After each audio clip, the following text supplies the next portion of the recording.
Welcome back to the base, where neither of us are officially doctors, but I guess we could argue being called doctors. We fit pretty well into this argument, right?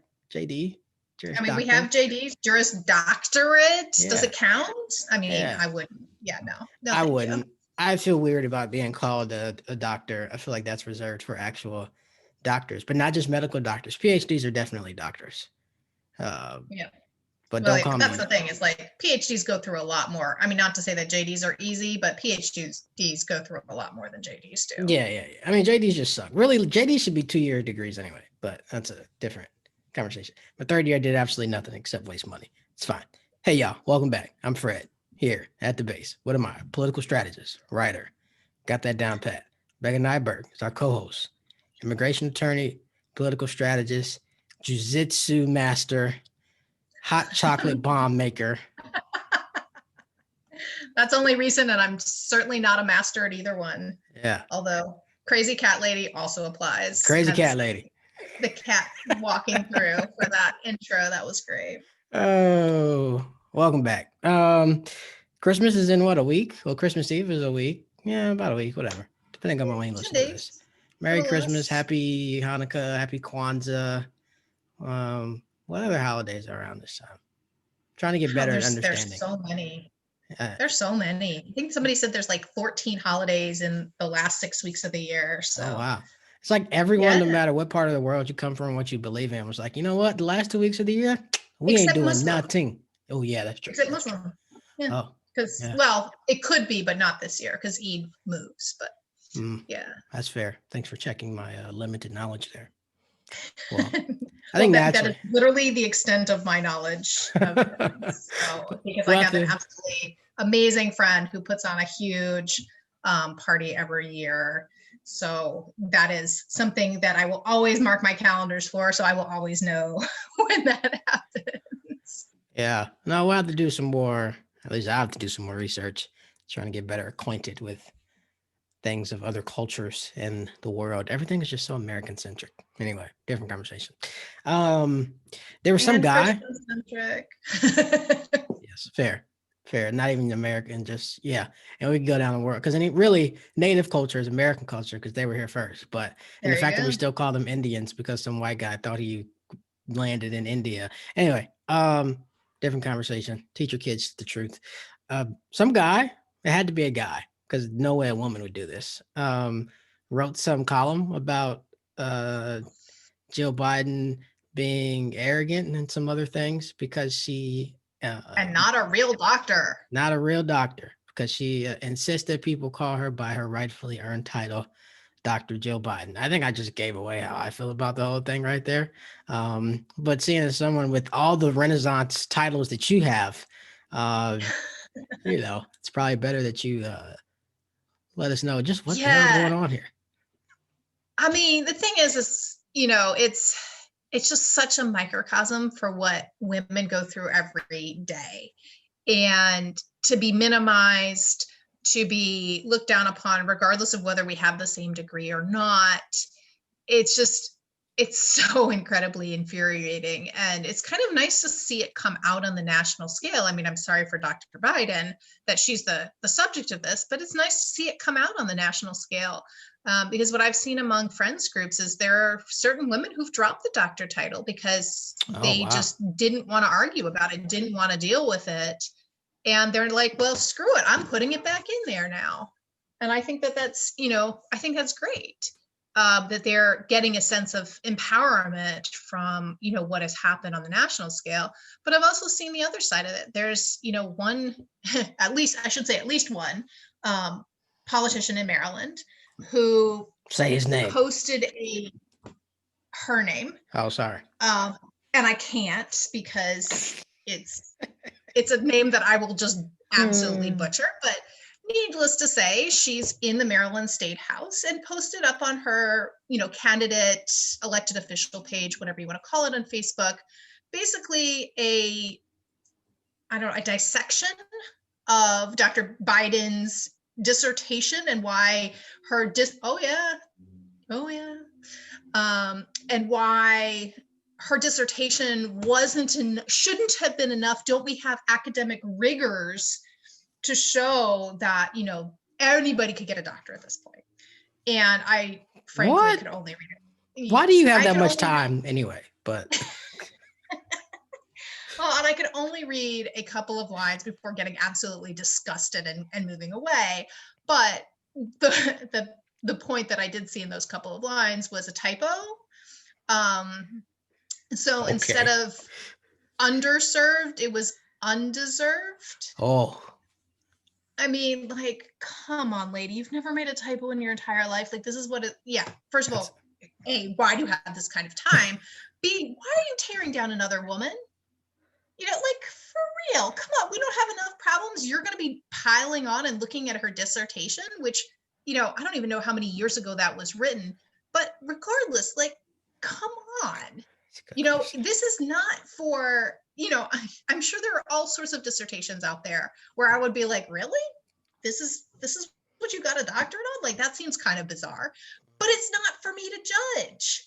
And it's not for me to backdoor, second string quarterback come in and try and run the game here, where people who are tops of their fields, leaders in academia, have decided it is enough, or at least was enough at the time that she put it in. I mean, it's just so petty, and it just illustrates what women go through on a regular basis, even from other women, and I've seen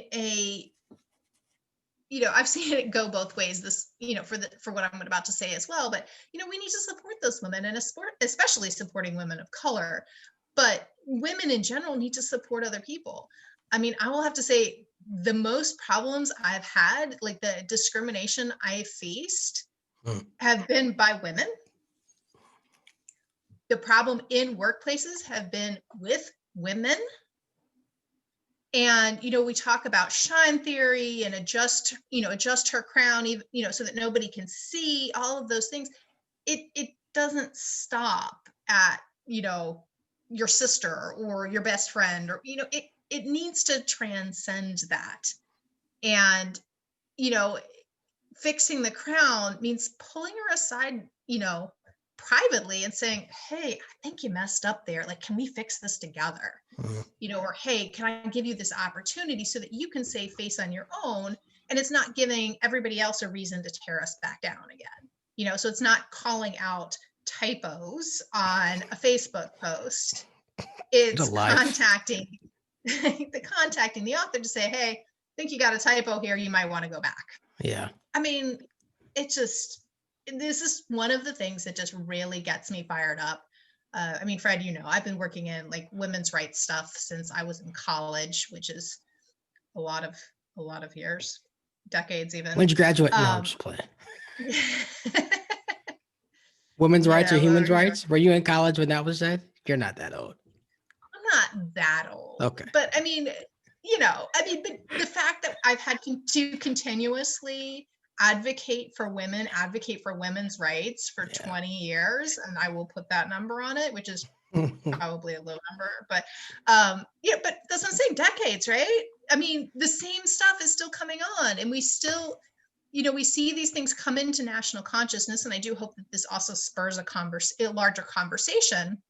We saw it come through with the Me Too movement, where, there was kind of this flash where everybody was interested and lots of things happened, and then we've all kind of backed off from it. Like, let's actually continue this. Let's actually continue to move it forward. And again, I've seen people, speaking of Me Too, I've seen women supporting men accused of sexual harassment or sexual assault. There was, you mentioned earlier jujitsu. There was recently a jujitsu practitioner who was, who had criminal charges brought against them. I think that's what happened, at least in the court of public opinion. There's a video. There's a flippin' video, and there's a woman supporting him. Oh, we don't know what really happened. Yes, we do. There's a video. You can see it. And I'm sure it isn't like, cinematography, wonderance or anything like that, but you can see what's happening. And this whole internalized misogyny, the whole, protect my fiefdom, if I'm here, that means there's no room for any other women kind of mentality. I mean, it just doesn't have to work that way. Yeah. Um, what is Anyway, you shine usually theory? go off on the rants. This is my rant for the morning. No, no, no. I love it. Yeah, yeah. I need a break from rants every once. It's December. I'm taking a sabbatical from rants. How about that? Um, what is shine theory? Please enlighten me. No, I've never heard of that one.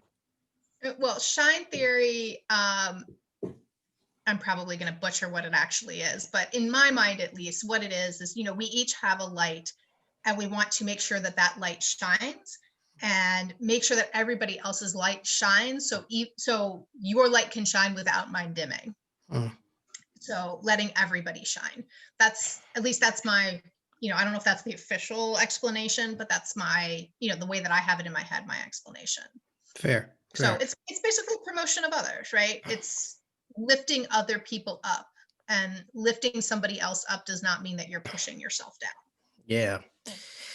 I think that is right now one of the bigger, if not the greatest challenges that we have in America is this hyper individualism spurred by 60, 70 years of just the government being painted as this, radical, ridiculous thing that's gotten too out of control. And thus we need people to focus more on individualism rather than collective community, you being the master of your own fate, even though we know that doesn't really work for most of the population. And like I think most things we talk about like stem from that just sort of very selfish and self-centered mentality. Like even the whole thing about Dr. Biden's not being a real doctor. It's just like what joy, what efficacy do you get out of writing something? Like somebody took some time to sit down and like write that, you know? And I'm just like at a time right now where you can write so many other things. We got a pandemic. We got half the country who still believes that the outgoing president, won somehow. So they're disillusioned in their own right. Like that is what you thought was worthwhile to sit down and write out. It's just kind of, I don't know. I saw a tweet the other day that said, this country is ungovernable. And I don't know if I'd go that far, but I think like it shows you the depths of what we have to deal with and things we have to address from a cultural standpoint before we can even get into real policy. Because like someone, and I bet was that lawmaker who did that critique, were they a Democrat? No, Okay. Well, that's good. I mean, it wouldn't surprise me though if they were. Um, no, she happens to be the minority whip in the Maryland House. oh, is that never mind. Schlager? However you want to say her name. Her Yeah, first yeah, name is yeah, Kathy. I can yeah, say that yeah, without mispronouncing. yeah, yeah. Hey, Kathy. Or you know what? No, I mean, what delegate Karen. Schlager? Oh, it's a joke, yeah. Chill out. Anyway, Dr. Biden can call herself whatever she wants. And if she wants you to call her Dr. Biden, you should call her Dr. Biden because she has a PhD. If you got a problem with that, go take a horse and ride out to a cliff in Wyoming. That's a little strong. But anyway, protect women and let women be who and what they want to be. Call them by their names and the accomplishments that they've had. I don't feel qualified to add anything more to that than you. So we're gonna move on slowly to big tech and how it's ruining our entire society. Not too long ago, I think the federal government, FTC, in 46 states unveiled a tandem lawsuit against Facebook, alleging a variety of things. Most notably is that they have worked intentionally to buy up competition, which is just to give a little bit of an overview, not an expert in this area, but Facebook's acquisition of like Instagram, WhatsApp, and Vine, for example. There's a difference between merging and buying competitors in an effort to sort of combine resources to put together a better product. The FTC has found hundreds, I think even thousands of emails that signal that Facebook's acquisition of these other companies was done incredibly nefariously, that they threatened to, block people from their platform, other companies, if they wouldn't sell or comply with some of Facebook and Zuckerberg's requests, so on and so forth. Biggest instance of that, obviously, like I mentioned, Instagram and WhatsApp, and then also their data collection practices. which they continue to be under fire for. Currently, the European Union has an effort going that would fine Facebook and other tech companies, Amazon, Google's parent company, Alphabet, TripAdvisor, so on and so forth, 6% of global revenue if they don't comply with data collection regulations and so on and so forth. I've long been a fan of breaking up big tech. I think we live in the United States of Facebook, Google, and Amazon. I think that has very troubling outlooks for the societal fabric and structure of America in the next 10 to 15 years, and then also economically in the next 10 or 15 years if we don't change that. Amazon recently announced that they were starting a pharmacy. If it doesn't scare you that one company knows everything that you buy, everything that you watch, and then everything that you eat via Whole Foods, and then everything that you take from a medication perspective, I'm not gonna try to explain this to you because then there's just just a disconnect there. No, but moving on from that is, like, oh, why does it even matter? You could just not use Facebook. You could just, and I mean, which is my original thought was like, who cares? Like, it's Facebook, whatever. But I think you have to also remember that it's not just about, being able to connect with people, which is, the main way that a lot of people use social media is to connect with friends and family, especially when we're all, on lockdown, not spending time in person. But also remember that it's a control of information. Where do you get your news? There's a really high percentage of Americans now that get their news from social media. So you're only getting your news because of what I'm posting, what articles I'm posting, that kind of thing. Even in the last segment, right? The reason that I know that this random lawmaker who I don't generally follow, put this dissertation up about, Dr. Biden's dissertation was because a friend of mine commented on it. So Facebook put it in my newsfeed. So now it became news to me.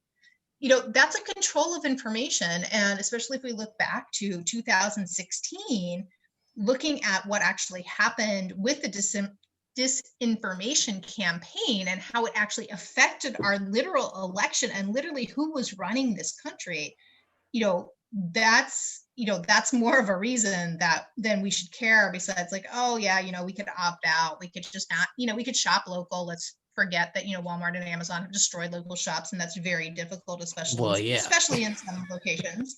But you're privileged enough to have small shops and you have the resources available to be able to pay the higher shops, the higher prices at those shops. Okay, fine. But, it's actually changing the fabric of how we get news and how our elections work and things like that.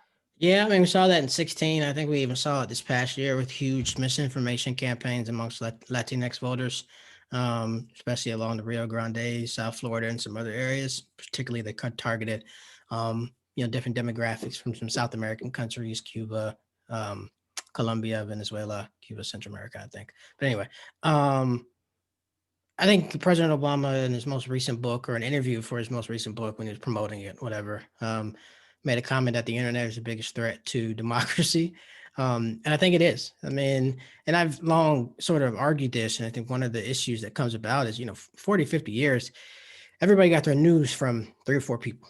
You watched Walker Cronkite, you watched David Brinkley, Edmund Murrow, whoever. There was a sense of like, all right, these are at least facts, right? We're still going to debate politics. You still got people on different sides, but you knew at least from these 4 or 5, guys, unfortunately, that these were at least facts, right? And you couldn't really dispute these things. And you can argue that like that was the reason we were able to get rid of McCarthyism. That was one of the big reasons the Vietnam War finally ended. That was the main driving force, I think, behind Nixon's resignation, behind Spiro Agnew getting pushed out of office prior to him being president of the United States. You can go on and on and on. And the disintegration of that and what has replaced that in vacuums, I think, is even more troubling, because now it's not even like it was in the 90s, early 2000s, where it was Fox News, CNN, and MSNBC. I mean, those companies are really honestly being replaced, especially on the right, with the OAN, InfoWars. I mean, there are people who legitimately watch InfoWars and One America News, and they have replaced that. 10 years ago, they watched Fox News all day. Now they watch OAN and InfoWars all day. And honestly, I was naive to this as well. I thought when people said that, it was like, oh, that's not true. Now I've got friends who like, no, my parents legitimately watch Fox News all day. Like it stays, I mean, they'll work, they'll cook, whatever, have people over, but Fox News legitimately stays on their television the entire day.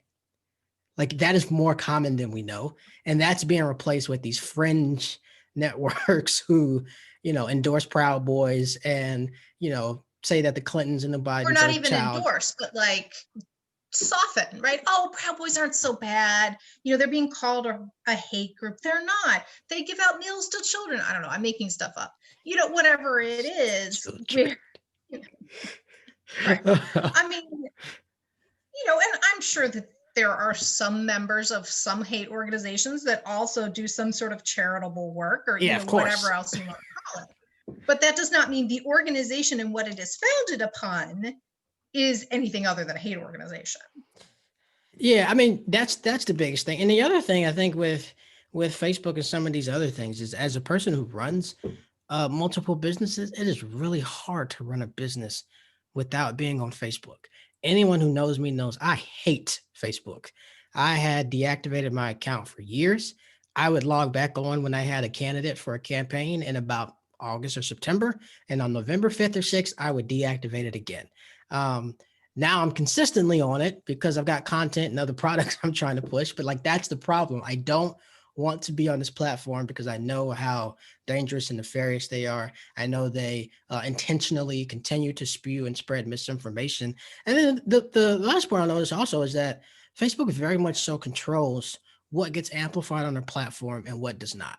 And I try to tell people this over and over again. It's like that's why you see, so many likes and so many engagements on a post that's about somebody's relationship status, or you can put any sort of divisive political thing up. It can be one sentence. Everybody will see it and they'll engage with it. Whereas if you put, I've had plenty of times, for example, when I used to, if I'm trying to promote my book, if I put a link in my status, Facebook suppresses that. They want me to have to pay to have that post seen by more people. That's not the only thing, but there are a variety of other examples. They are in direct control of not just sort of news sources and information, but just information from other people and what you personally see from folks that you know. Um, it's very Orwellianish. It's Well, and very they're also suppressing 1984ish. what well, it's they're also suppressing what can be put up. So, in my other role as immigration attorney, we have real problems advertising because Mm-hmm. anything with the word immigration in it, Facebook won't allow through. So you have to go through whatever their, I don't know, enhanced process, whatever is to be able to post as a special entity, and they don't let you do it. But Ben Shapiro can put up So whatever he wants. well, there are a lot of people who can put up whatever they want. We're all just like, why, right? But there's a suppression going on of legitimate business, even Mm-hmm. because they're using certain buzzwords or keywords that Facebook has identified, and I don't know why that's a particular word that's been identified. Maybe it's because they saw that a lot of people were being anti-immigrant and it's actually from a good reason. I don't know. Doubt it. But I can tell you, well, you don't know. It could be. Never give Facebook the Stranger things benefit in of the doubt. life have happened. Right. Stranger things in life have happened, but the point is still made. Whatever the reason is, nefarious or not, you're suppressing the ability of nonprofits. You're suppressing the ability of other attorneys who are providing services, because it's not just private attorneys that this has happened to. I sit on the board of a local immigration nonprofit, and they couldn't advertise their recent webinar because it kept triggering all these silly keywords.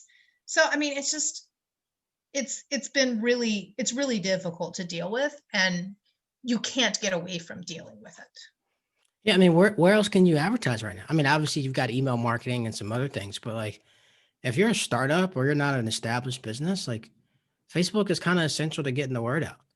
And I think we all hate that that's the case, but there are so many people on it. There's so many people who use the tool. I mean, I can't think of anything else that the amount of people use that or interact with that, if that makes sense. Well, and it's one of the reasons is, why do we have Facebook and not MySpace? It's because it's an easy platform to use, and it's something that really works for people despite, whatever complaints we may have individually about how it targets or, whatever else. I mean, it works. And it's fairly low cost. Running, a TV advertisement, in days of yore was a lot more expensive than putting up a Facebook ad. It's something that is restrictive, Yeah. in what you can do with it. Yeah. So Facebook's trash.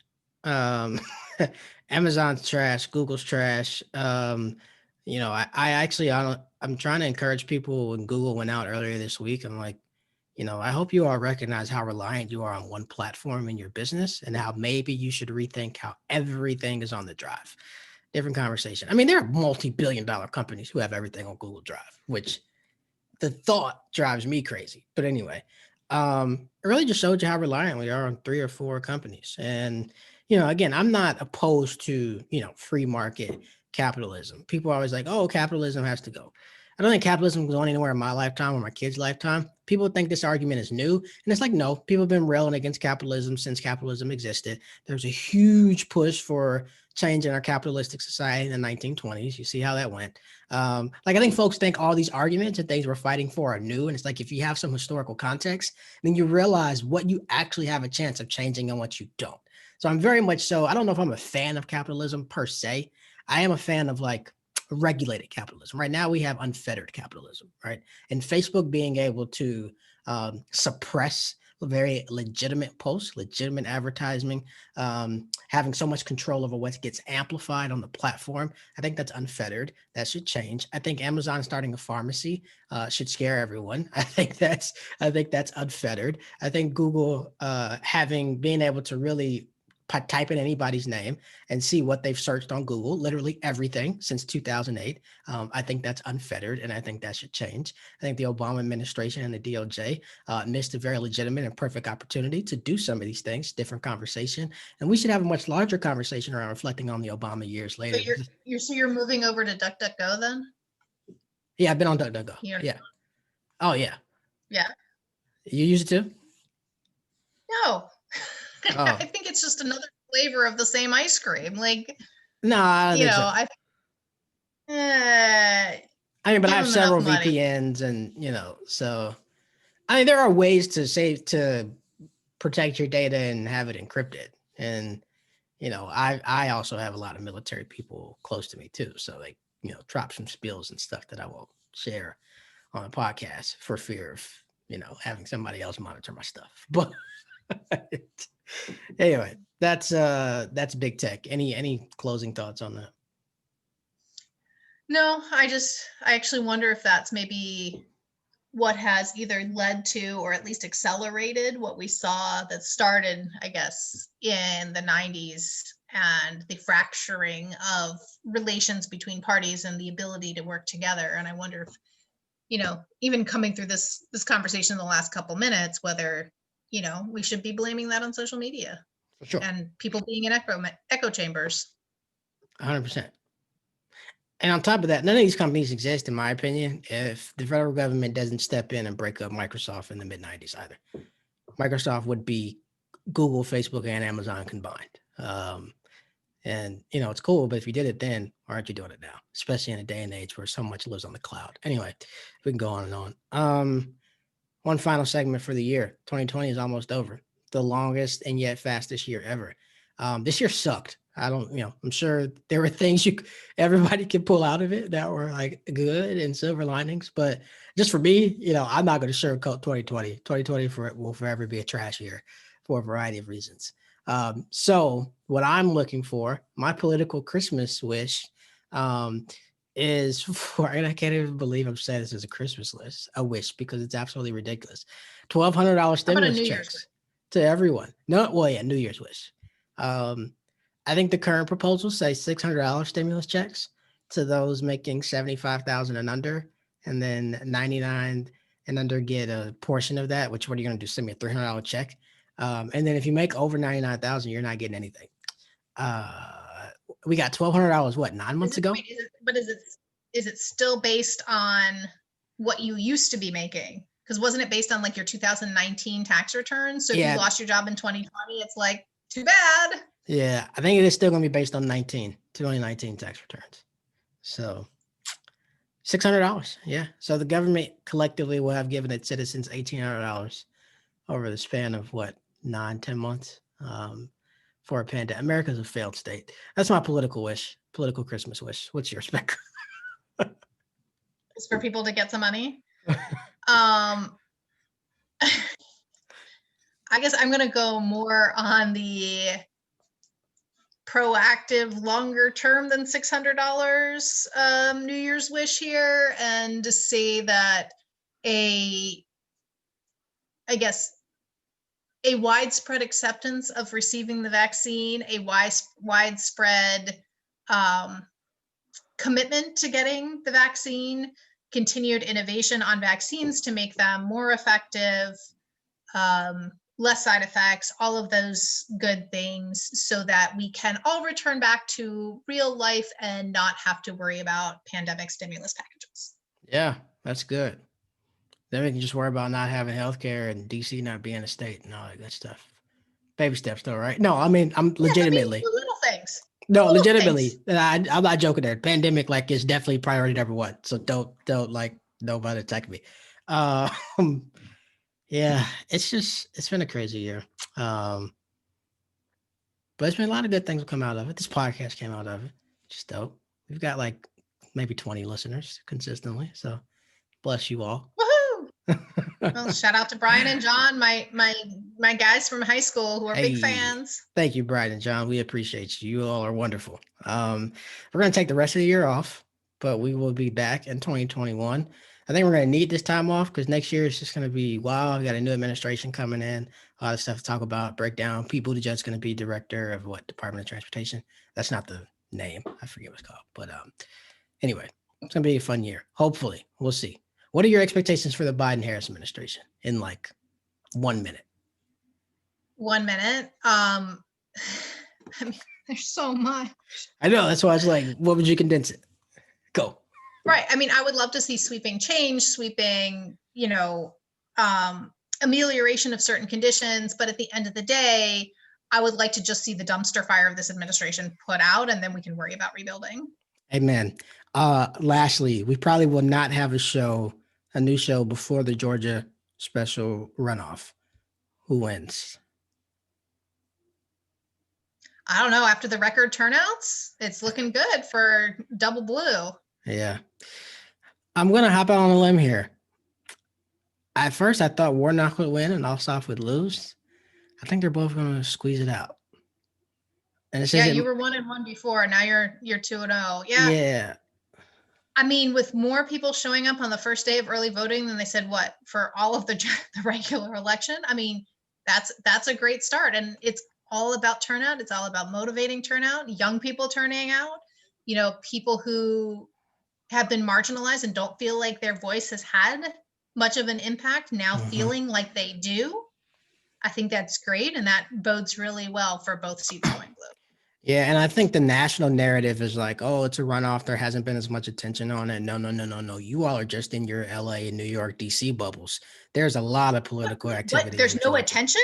Not attention, but people aren't as engaged or fired up within the state to turn out like they were for the presidential election. I have heard that narrative from some national correspondents or pundits, and I'm just like, I'm a Georgia voter.